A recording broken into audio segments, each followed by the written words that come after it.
सफ़र पे आप जा रहे हो, दिल्ली से मुंबई का सफ़र, ट्रेन का ऐसा सफ़र जहाँ पे ट्रेन में ही आपको कोई ऐसी एंटिटी दिख जाए जिससे आप पोजेस हो जाओ। कोई ऐसी लड़की हो जो किसी ऐसे प्लेटफॉर्म पे, ऐसे किसी रेलवे ट्रैक पे कहीं पे उसकी शायद मौत हुई हो और वहाँ उसकी आत्मा भटक रही हो। कहीं ट्रेन रुकी हो कुछ टाइम के लिए, वहीं पे कहीं पे आप विंडो पे बैठे हो और आप बाहर की तरफ देख रहे हो और आप उस एंटिटी को देख लो और वो एंटिटी आपको देख ले। वो आपको पोजेस ऐसा कर ले कि वो आपको फिर ट्रेन में भी दिखने लगे। पूरे रास्ते तबाही मचा के रखो आप।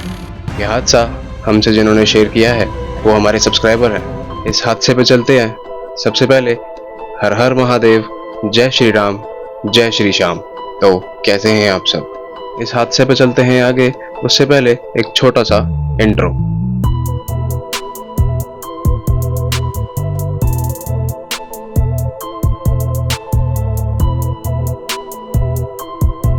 यहाँ तक अगर आप आ चुके हैं तो इस वीडियो को लाइक कर दीजिएगा, इस चैनल को सब्सक्राइब कर दीजिएगा। सब्सक्राइब करेंगे तो बेल आइकन बटन जरूर दबा दीजिएगा। हेलो, नमस्ते, सलाम, सत श्री अकाल। क्या हाल चाल? मैं हूं आपका होस्ट, आपका दोस्त शिवम शर्मा, और आप देख रहे हैं भगवान और तीसरी शक्ति और भगवान और तीसरी शक्ति 2.0, जहां पे मैं आपको कुछ ऐसे भगवान के चमत्कार और कुछ ऐसे तीसरी शक्ति से जुड़े हादसे, तीसरी शक्ति यानी भूत, प्रेत, पिशाच, etc। जी हाँ, ऐसे ही हादसे जो हमारे सब्सक्राइबर्स की लाइफ में हुए हैं, उनके अतीत से जुड़े हैं। ऐसे भयानक दर्दनाक हादसे जो हम अपनी जुबानी अपने तरीके से आपके सामने लाते हैं, आपको सुनाते हैं। आप यहाँ तक आए, पूरी वीडियो देख के जाइएगा। इस चैनल को सब्सक्राइब जरूर कीजिएगा, इस वीडियो को लाइक जरूर कीजिएगा। अगर आप भी चाहते हैं अपना कोई हादसा हमसे शेयर करना या भगवान का चमत्कार कोई शेयर करना, इस वीडियो के डिस्क्रिप्शन में लिंक दिया हुआ है फेसबुक एंड इंस्टाग्राम का, और भगवान और तीसरी शक्ति के पेजेस का भी। आप जहाँ आपका मन करे आप जाएं, अपना हादसा हमें भेज सकते हैं। यहाँ तक अगर आप आ ही चुके हैं तो इस वीडियो को पूरा देख के जाइएगा। ये हादसा हमें भेजा है हमारे सब्सक्राइबर ने, जिसके साथ वैसे तो कुछ ऐसा अगर होता भी है तो उसको उस समय का कुछ याद नहीं होता, बट हाँ, अगर उसके आसपास उसके परिवार वाले हैं तो उसको पता चल जाता है, क्योंकि उसको बताता है, कोई ना कोई तो बता ही देता है, कितना ही छुपा लोगे, है ना। तो ये हादसा हमें उन्होंने भेजा है जिनके साथ ये हादसा घटा था। यह हादसा घटा था रिया के साथ। यह हादसा हमें भेजा है रिया ने। उसके साथ उसकी पूरी फैमिली थी, उसकी छोटी बहन भी थी, उसका भाई भी था, उसके माँ बाप भी थे। उस सफ़र पे वो लोग दिल्ली से मुंबई जा रहे थे। रिया ने मुझे ये लिख के भेजा है कि भैया, आज भी हम लोग वो याद भी करते हैं ना तो हमारी रात को नींद नहीं आती है भैया। वो मुझे इस तरीके से बता रही थी कि उसकी बात में मुझे दर्द महसूस हो रहा था। वाकई में शायद उनके साथ बहुत कुछ गलत हुआ था। ये बात कुछ साल पहले की है। दिल्ली से मुंबई जाना था, सफ़र पे घूमने के लिए जा रहे थे। सफ़र पे ही कुछ ऐसा घट गया जो आप कभी भूल ही ना पाओ, जिसकी आप कभी तुलना ही ना कर पाओ, आप कभी सोचे ही ना हो कि आपके साथ ऐसा हो जाएगा सफ़र पे। दिल्ली में रहने वाली family, normal middle class family, जिस फैमिली की लड़की रिया थी। गर्मी के वेकेशंस चल रहे थे। इन लोगों ने जिद करी अपने मॉम डैड से कि हम लोगों को मुंबई घूमना है। मुंबई जो कि सपनों का शहर है बहुत लोगों का। इनकी फैमिली में 5 लोग थे, माता पिता, एक छोटा भाई और 2 बहनें। इनकी सबसे बड़ी बेटी का नाम था रिया, जिन्होंने हमें यह हादसा भेजा। इन्होंने दिल्ली से मुंबई के लिए रात की ट्रेन पकड़ी। रात में प्लेटफॉर्म पे वही सब जैसे हम लोग सब करते हैं, अपनी फैमिली के साथ एंजॉय करते हैं, बातचीत चल रही होती है, कभी कभी अंताक्षरी चल रही होती है, छोटा भाई गेम खेल रहा है, कोई कुछ कर रहा है तो कोई कुछ कर रहा है, सब अपनी अपनी मस्ती में लीन होते हैं। ट्रेन में बैठ चुके थे, सफ़र लंबा था, अपना खाना वाना खा के एंजॉयमेंट कर रहे थे, अपनी अपनी चीज़ों में बिजी थे। रात धीरे धीरे गहरी होती जा रही थी और ट्रेन अपनी ही स्पीड से दौड़ रही थी। रिया ने बाहर विंडो की तरफ देखा कि काली रात हो रही है। जंगल का इलाका आ रहा था, सुनसान इलाका आ रहा था, खेतों के इलाके आ रहे थे, बीच बीच में बिजली भी गरज रही थी। शुरू में सब तो नॉर्मल था, धीरे धीरे कौन इन्हें अचानक से ही देखने लगा। ऐसा कुछ हुआ कि वाकई में, जैसे बोलते हैं, इनको वाकई में किसी की नज़र लग गई थी, इनकी बेटी को, और वो नज़र इनके लिए बहुत खतरनाक थी। उस रात इनके लिए बहुत बुरा भी हो सकता था। सब लोग अपने अपने जगह पे जाके लेटे हुए थे, सब टाइम पास कर रहे थे। धीरे धीरे अपनी अपनी नींद की बेहोशी में ढलते जा रहे थे लोग। रात और भी गहरी हो रही थी। रात के 1:30 बज रहे थे। रिया आंखें बंद करके लेटी हुई थी। रिया ने अचानक उठ के बोला, पापा पापा, कोई मुझे देख रहा है पापा। पापा ने उठ के बोला, बेटा क्या बात कर रही है, कोई नहीं देख रहा है बेटा, सब सो रहे हैं, देखो आप सो जाओ, हम यहीं पे ही हैं, आप सो जाओ। पापा ने अपनी तरफ से उसको सेफ करने के लिए ये सब बोला कि बेटा हम हैं यहाँ पे, तू सेफ फील करेगी, तू सो जा। लेकिन फिर रिया इस तरीके से लेटी हुई थी। आपने अगर देखा हो कि ट्रेन में जो बीच वाली स्लीपर क्लासेस में बीच वाली जो सीट होती है, उससे थोड़ी सी बाहर की तरफ विंडो भी दिख रही होती है। वो अगर कोई बैठा है विंडो की तरफ मुंह करके तो इंसान बाहर की तरफ देख सकता है थोड़ा बहुत। तो रिया ऐसे ही बाहर की तरफ देख रही थी और लेटी हुई थी। वो कंटिन्यूसली बाहर की तरफ देखे जा रही थी। रिया के साथ उसकी छोटी बहन भी थी। रिया ने धीरे से कहा, पापा पापा देखो, वहां कोई लड़की खड़ी है ना, पापा देखो, ऐसा लग रहा है जैसे मुझे देख रही है।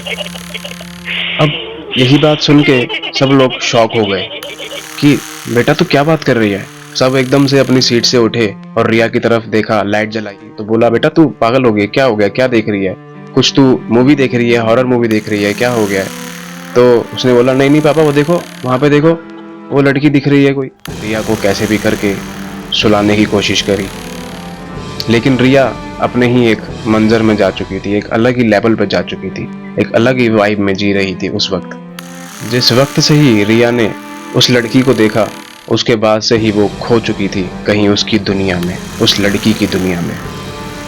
वो इतना देखे जा रही थी, घूरे जा रही थी बाहर की तरफ, उसको कंटिन्यूसली शायद वो लड़की दिख रही थी। कहीं रास्ते में शायद गाड़ी रुकी थी और वहां शायद कोई एंटिटी थी जो रिया को दिख चुकी थी। और रिया को दिखी है, इसका मतलब आप समझ रहे हो ना कि रिया को उसने अब पोजेस कर लेना है। सबसे पहली बात तो घर वाले शॉक इसलिए हुए कि ट्रेन फुल स्पीड से चल रही है और बाहर कैसे कोई खड़ी हो सकती है लड़की, ऐसे कैसे कोई चल सकती है। मतलब अगर कोई लड़की चल भी रही है, अगर कोई लड़की कोई खड़ी भी है, तो ट्रेन फुल स्पीड पे है, इस लड़की को कैसे दिख रहा है। इनको तो बाद में ये चीज समझ आई थी कि वाकई में कोई एंटिटी है। वाकई में शौक तो ये इस चीज से थे कि रिया को लड़की दिख कैसे रही है। ट्रेन तो अपनी स्पीड से दौड़ रही है रात में, अंधेरी रात में धुआंधार दौड़ रही है, और इसको लड़की दिख कैसे रही है विंडो के बाहर जो इसको देख रही है। रिया अपने आप चुप हो गई और बाहर की तरफ देखने लगी। धीरे धीरे करके उसका चेहरा, उसके चेहरे के एक्सप्रेशंस अचानक से अजीब से होने लगे, मानो जैसे उसको कुछ अजीब सा लकवा सा पड़ने लगा हो। उसकी जो छोटी बहन थी वो उसको कंटिन्यूसली देख रही थी, क्योंकि उसने बात ही कुछ ऐसी कर दी थी जिसकी वजह से अब उसके घर वाले, उसका परिवार जो उसके आसपास था, उस पर नजर रख रहा था कि ये कुछ ऐसी वैसी हरकत तो नहीं कर देगी। कुछ देर बाद उसकी छोटी बहन ने देखा कि रिया दीदी बाहर एकदम खिड़की के बाहर एकदम मुंडी निकाल रही है, अपनी अपनी गर्दन निकालने की कोशिश कर रही है, जबकि वो छोटी सी जगह है, सिर्फ वहां से देख सकते हैं, वहां से हवा आती है अच्छी से। कोशिश कर रही है कि जैसे गर्दन बाहर चली जाए उनकी, वो कोशिश कर रही है जैसे उसी जगह से वो बाहर चली जाए। ऐसा लग रहा था कि वो बात कर रही है किसी से, जैसे वो किसी लड़की से बात कर रही है। वो बोल रही है कि तू यहाँ क्या कर रही है, तू यहाँ पे कब से है, तूने मुझे क्यों बुलाया, तू मेरे साथ रह। ऐसे कुछ बातें कर रही हैं वो, और मुझे आवाजें आ रही हैं, और फिर हंस रही हैं। रिया की छोटी बहन उसको देख रही थी, रिया को बिना पल के झपकाए बाहर की तरफ देख रही है और कुछ बोले जा रही है, बड़बड़ाई जा रही है, मानो जैसे किसी से बात कर रही हो। अचानक से ही लेटे लेटे ही रिया की आवाज बदल गई। पहले रिया हल्की सी कांपी और फिर रिया की आवाज बदल गई, और फिर रिया ने पता है क्या बोला, तुम लोग मुझे क्यों ले जा रहे हो? इसके परिवार वालों को समझ ही नहीं आया कि आखिर ये हुआ क्या, ये इसने कैसे बोला, और बेटा तेरी आवाज कैसे मोटी हो गई, ये कैसे बोला तूने, दोबारा बोल के देखा। अचानक से ही उसने सिर्फ एक बात बोली, सिर्फ इतना, ये भी मोटी आवाज में, और लेटी हुई वापस से वैसे ही हो गई जैसे थी। तो अचानक से क्या हुआ, रिया की मम्मी उठी, रिया के पास चली गई और ऊपर जाके उसका हाथ पकड़ा, अपने हाथों में डाला और उसको गले लगाया। तो रिया की मम्मी ने देखा कि रिया पूरी ठंडी हुई पड़ी है, उसका हाथ एकदम चिल्ड हुआ पड़ा है, पूरा एकदम मानो जैसे बर्फ की सिल्ली वो पकड़ रही हो। इसका अगला मोमेंट तो और भी डरावना था। अचानक से ही हंसने लगी जोर जोर से।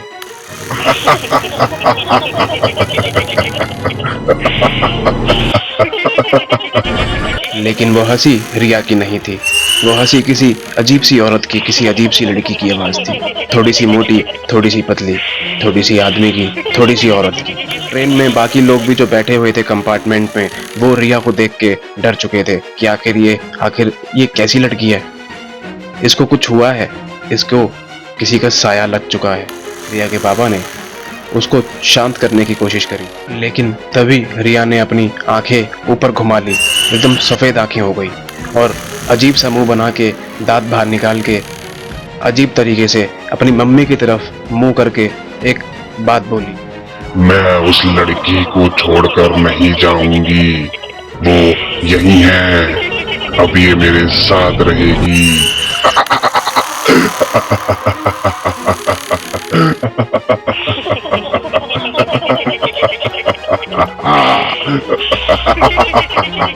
अब मैं यही रहूंगी, इसके साथ रहूंगी। ये सुनते ही इसके परिवार वाले कांप गए, मानो जैसे इनकी आत्मा भी इनके शरीर से बाहर निकल गई हो। ये डर चुके थे, पूरा परिवार डर चुका था कि ये चीज़ क्या देख रहे हैं इनकी प्यारी सी बच्ची में। ये आखिर ये कैसी आवाज़ें आ रही हैं।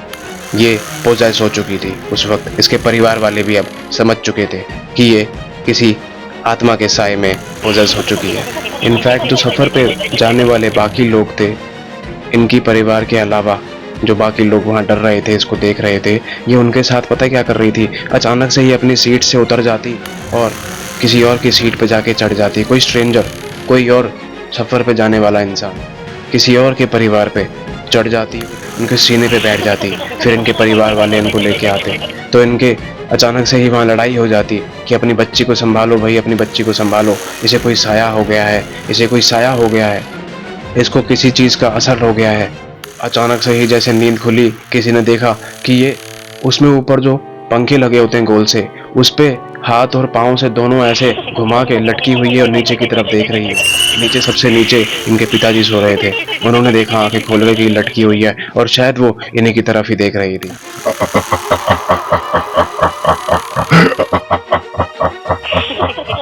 नहीं जाऊंगी, इसको छोड़ के नहीं जाऊंगी। इसके हाथ पैर बांध के जैसे तैसे करके इसको चुपचाप वहां लेटाया बैठाया, उस सीट पे ही बांध दिया। पर फिर भी ये कभी कभी चुप हो जाती तो कभी कभी अचानक से हंसने लग जाती। बहुत भयंकर तरीके से कभी कभी बीच में हंसने लगती, जैसे ये नहीं कोई और ही हंस रहा है। वहीं खिड़की थी, खिड़की के बाहर मुंह करके कुछ बोलने लगी। पता नहीं, जैसे किसी से बात कर रही है, किसी को बोल रही है कि मेरे को ले जा, मेरे को ले जा, मैं तेरे साथ रहूंगी। मानो जैसे ये किसी की साथी बन गई हो अभी से ही। अभी तो ये जिंदा थी, लेकिन ये इतना भयंकर कैसे पोजेस हो गई थी। कुछ ही देर में, देखते ही देखते, मानो जैसे ऐसे इतना भयंकर कोई पोजेस हो जाता है, शायद हो सकता है। रिया वाकई में इतनी भयंकर पोजेस हो चुकी थी उस वक्त कि इसके घर वालों ने इसका मुंह पकड़ के इसका पूरा शरीर उस सीट से बांध दिया था ताकि ये वहां से उठ ना पाए। लेकिन फिर भी ये पता नहीं कैसे चिल्ला रही थी, बोल रही थी, हंस रही थी जोर जोर से। कपड़ा मुंह पे था फिर भी जोर जोर से इसकी आवाज निकल रही थी। पूरी रात भयानक हो रही थी। धीरे धीरे ट्रेन अपनी रफ्तार से मुंबई की तरफ पहुंच रही थी। वो तो सब समझ आ ही गया था कि इस लड़की को किसी चीज़ ने पोजेस कर लिया है, किसी एंटिटी ने इस लड़की को पोजेस कर लिया है। तो अब ये उपाय तो सिर्फ मुंबई जाके ही हो सकता है। अब सीधा कहीं और नहीं जाना, सीधा पहले किसी को ढूंढना है, किसी पंडित को बोलना है या किसी साधु को बोलना है। यहाँ से अब सीधा अपनी बेटी को जाके पहले ठीक करवाना है, उसके बाद ही जाके कुछ सही हो पाएगा। लेकिन ये सुनते ही रिया और भी ज़्यादा तिल मिलाने लगी, छटपटाने लगी, और भी ज़्यादा हरकतें करने लगी। वो उठ के भागने लगी। एक दो बार तो उसने वो रस्सियाँ, वो कपड़े बांधे हुए थे रिया को पकड़ने के लिए, वो सब तोड़ ताड़ के एकदम फाड़ फूड़ के भागने लग रही है, उछलने लग रही है, अजीब सी हरकतें करने लग रही है, लोगों को परेशान कर रही है। फिर लोगों ने भी थोड़ी सी इनकी सहायता करी, इस बेटी को, इस लड़की को एक जगह पे बैठाने की, एक जगह पे रुकाने की। लोगों ने हनुमान चालीसा पढ़ने की कोशिश करी, लोगों ने अपनी अपनी भगवानों को याद किया ताकि ये लड़की शांत रहे, अपनी जगह चुपचाप रहे, ताकि सब सेफ रहें। पूरी रात जैसे तैसे करके ये लोग गुजार रहे थे। पूरा का पूरा सफर ही डर में गुजरा। धीरे धीरे सुबह होने लगी। ट्रेन अपनी रफ्तार से चल रही थी। मुंबई पास ही था, आ रहा था। ट्रेन धीरे धीरे मुंबई की तरफ बढ़ रही। अब धीरे धीरे ट्रेन मुंबई में घुसने लगी। जैसे ही स्टेशन आने वाला था, रिया अचानक से ही बेहोश हो गई। उसकी फैमिली ने, अब उसके परिवार ने जैसे सोचा कि कहीं और ना जाके, होटल वगैरह ना जाके, हम सीधा इसको पहले किसी भगत, किसी पंडित जी, किसी साधु, किसी तांत्रिक, अपने बच्ची को पहले सेव करना है, ये पोजेस हो चुकी है, इसको पहले ठीक करना है। तो इन लोगों ने सोचा किसी जगह पे जाना है, तो इनको वहीं पहले ही सफ़र में, वहीं ट्रेन में ही किसी आदमी ने चुपचाप इसके पिताजी को बताया था, जब इसके पिताजी टॉयलेट करने गए थे उठ के रात को। उस वक्त वहाँ पे कोई आदमी था जो खड़ा होकर देख रहा था, इस लड़की की हरकतें, रिया की हरकतें देख रहा था। उस आदमी ने बोला रिया के पिताजी को कि तुम्हारी बेटी खतरे में है, ज़्यादा इसको नॉर्मल मत लेना। तो उन्होंने पूछ लिया कि हम इसको कहाँ ले जा सकते हैं, हम लोग मुंबई जा रहे हैं, हम कैसे करें, सफ़र बड़ा मुश्किल से गुजरेगा, इसको पता नहीं कैसे किसी चीज़ ने पोजेस कर लिया, इसका मतलब ये कमज़ोर दिल वाली है। आज तक नहीं पता था उसके घर वालों को शायद। तो उस आदमी ने बोला ठीक है, आप लोग मुंबई जा रहे हैं, तो उन लोगों को, उसके परिवार वालों को, उस आदमी ने क्या बोला कि ठीक है, आप ये एड्रेस दे रहा हूँ, मुंबई जाते ही थोड़ा सा 1-2 घंटा लगेगा शायद आपको, यहाँ चले जाना, सीधा कहीं और जाने से बेहतर है। तो वो एड्रेस जो था वो था पुराने मंदिर का, एक पुराना मंदिर जो कि समुद्र के किनारे था। और पता नहीं वहाँ पे पंडित जी थे, बहुत ही ज़्यादा विद्वान थे वो पंडित जी, काफ़ी ज़्यादा बड़ी दाढ़ी थी, सफ़ेद दाढ़ी, एकदम प्रकाश सा था उनके चेहरे पे, बता रहे थे ये लोग। तो मतलब जैसे कोई अलग ही स्वरूप है, जैसे मानो भगवान आए हुए हैं साक्षात नीचे लोगों की मदद करने के लिए, ऐसा ही लग रहा था। पर भगवान नहीं, वो एक भगवान का रूप सा लग रहे थे वो, उनमें सिद्धि, उनमें ताकत, उनमें शक्तियाँ ऐसी थी भगवान जैसी, जो मानो जैसे कोई मरने जा रहा है और वो जीवित कर दिया करते थे, वो ऐसे बाबा थे। हाँ, वहाँ लोग बहुत कम जाते थे, लोगों को उनके बारे में नहीं पता था, वो गुप्त रहते थे, वो एकदम गुप्त रहते थे। वो न जाने वो आदमी कहाँ से आया, उसने कहाँ से बताया इनके बारे में। वो मंदिर भी एकदम काई से भरा हुआ है, मानो जैसे ऐसा लगता है कि वो मंदिर कभी कभी समुद्र में डूब जाता है, एकदम समुद्र के किनारे है, ऐसा लगता है कि वो मंदिर भी छोटा सा है, ज़्यादा बड़ा मंदिर नहीं है। ऐसा लगता है कभी कभी वो मंदिर समुद्र में डूबता है, कभी कभी बाहर निकलता है। वो मंदिर भी ऐसा है, बड़ा मिस्ट्री सा है, इस मंदिर के बारे में हमें ज़्यादा नहीं पता। जब ये लोग उस जगह पे पहुंचे, मंदिर पहुंचते ही पंडित जी ने रिया को देखा, देखते ही वो समझ गए इसके साथ कुछ तो गड़बड़ है, इस बच्ची को बिठाओ, यहाँ पे बिठाओ बिठाओ। उसको बिठाया, पकड़ लिया। पंडित जी ने तुरंत ही वहां से जो माता की मूर्ति जिनकी वो पूजा करते थे पंडित जी, वो जो सिंदूर लगा हुआ था माता की मूर्ति पे, वो सिंदूर अपने हाथों पे लगा के उस लड़की के माथे पे तिलक लगाया। तिलक लगा के उस लड़की के हाथों पे, उल्टे हाथों पे लगाया और बाजुओं पे लगाया और कंधे पे लगाया, बाकी उसके माँ बाप के भी लगाया। उनकी मंत्र पढ़ते पढ़ते आवाज़ बढ़ती जा रही थी, धीरे धीरे जैसे जैसे उनकी मंत्रों की जाप, उनकी मंत्रों की गहराई, उनके मंत्रों की आवाज़ जैसे जैसे बढ़ती जा रही थी, रिया कांपती जा रही थी, रिया में हरकतें आती जा रही थी। धीरे धीरे वो अपने बाल घुमा रही थी, अपने चेहरा घुमा रही थी, वो भी बेचैन हो रही थी, उठ के भागना चाह रही थी पर भाग नहीं पा रही थी। पंडित जी की मंत्रों की आवाज़ें और भी बढ़ती जा रही थी, बहुत ही ज़्यादा गूंज रही थी उस मंदिर के अंदर पंडित जी की आवाज़ें, जबकि मंदिर बहुत छोटा सा है। रिया की आंखें अचानक से खुल गई और रिया ने एक बात कही, इसे मत बचाओ, ये मेरी है, ये मेरी है, इसे मत बचाओ। वहाँ आसपास के जो इसके परिवार वाले बैठे थे वो डर चुके थे, वहाँ का माहौल एकदम ठंडा पड़ चुका था, वहाँ का माहौल एकदम ठंडी ठंडी हवाएं लग रही थी, एकदम साए साए हवाएं लग रही थी, वहाँ का माहौल डरावना सा हुआ पड़ा था, दिन का माहौल भी एकदम डरावना हुआ पड़ा था। पंडित जी और तेजी में मंत्र पढ़ने लगे, जो श्रृंगार माता के हुआ था वो श्रृंगार धीरे धीरे उसके ऊपर छिड़कने लगे थे। धीरे धीरे जो मौली थी, जो उनके पास कवच था, उस कवच को माता से लगा के कुछ मंत्र पढ़ रहे थे, उस कवच को मजबूत कर रहे थे, उस मौली को, उस धागे को मजबूत कर रहे थे, क्योंकि उसको अब कवच में बना के उसको रिया को पहनाना था। और उनकी मंत्रों की आवाज़ें और भी तेज होती जा रही थी। पंडित जी ने उस मौली को, रक्षा कवच, रिया को पहनाया। जैसे ही रिया को पहनाया, रिया ऐसे चिल्लाई, धरती पे जाके एकदम चिपक गई और झटके में एकदम चिल्ला उठी जोर से, मानो जैसे उसकी आत्मा ही निकल गई हो। अचानक से ही सर नीचे करके अपना फोरहेड रिया ने एकदम धरती पे लगा दिया, जहाँ पे मूर्ति थी, जहाँ बाबा बैठे थे। जैसे ही लगाया, अचानक से ही रिया बेहोश हो गई। उस वक्त गंगा जल से सब कुछ उन्होंने छिड़का वगैरह, सब कुछ अपना जो क्रिया थी छोटी मोटी वो पूरी करी। और अच्छे से रिया को कवच लगाया, कवच पहनाया, अच्छे से उसको सेव किया, उसके परिवार वालों को सेव किया। और पंडित जी ने बोला उसके परिवार वालों को कि जो वो आत्मा, वो जो शक्ति थी वो जा चुकी है, अब वो तुम्हारी बच्ची के पीछे नहीं है। तुम कहीं से आ रहे हो, सफ़र से आ रहे हो, तो रिया को वो कहीं पे दिख गई थी, वो रिया को पसंद आ गई थी। कहने का मतलब कि वो रिया को पसंद करने लगी थी, इसीलिए वो रिया के साथ आ गई थी, क्योंकि वो उसने अपनी जान दे दी थी कहीं पे ट्रेन के आगे आके, वो कट गई थी कहीं पे आके। तो वो चाह रही थी कि मैंने गलती कर दी, वो मरने के बाद वो ये सोच रही थी कि मैंने गलती कर दी अपनी जान देके। तो वो कोशिश कर रही थी कि अपने परिवार वालों तक अपनी बात को पहुंचाए, वो ये कोशिश कर रही थी, वो ऐसा आदमी ढूंढ रही थी, ऐसा इंसान ढूंढ रही थी कि जिससे वो अपने माँ बाप तक पहुंच पाए, अपने माँ बाप से बात कर पाए। ऐसी ही उसको रिया मिल गई। पर रिया को बचा लिया गया। सही टाइम पे रिया को उस मंदिर में ले जाया गया। शायद कह सकते हैं वो जो इंसान मिला था वो भी कोई फरिश्ता ही था इनके लिए, इसके परिवार के लिए। उसके बाद लेकिन पूरी ज़िंदगी ये लोग भूल नहीं पाते हैं कभी भी उस इंसिडेंट को। आज भी कहते हैं कि कभी भी ना ट्रेन की भी आवाज़ जैसे आती है ना रात को, अंधेरी रात में जैसे ट्रेन के हॉर्न की भी आवाज़ आती है ना, तो डर जाते हैं ये लोग। मतलब इसके परिवार वाले भी नहीं भूल पाते हैं कभी भी। लेकिन हाँ, उस वक्त रिया सेफ हो गई थी। फिर ये लोग घूमे, अपना एंजॉय किया, 4-5 दिन 6 दिन अपना एंजॉय किया, फिर घर आए। लेकिन उसके बाद सब ठीक था। कभी कभी कहा जाता है कि रिया को सपने आ जाते हैं, गलत बुरे सपने आ जाते हैं, लेकिन आज तक फिलहाल ठीक है सब। और यह हादसा यहीं पे ख़त्म होता है।